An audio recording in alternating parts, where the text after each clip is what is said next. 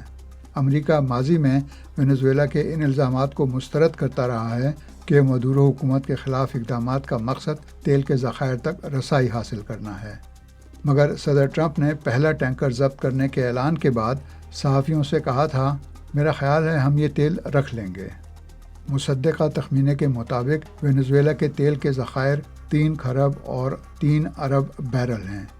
یہ دنیا بھر میں موجود تیل کی سب سے بڑی مقدار ہے۔ جنوبی امریکہ کے اس ملک میں کوئلہ، لوہا، سونا اور دوسری دھاتیں بھی بڑی مقدار میں پائی جاتی ہیں۔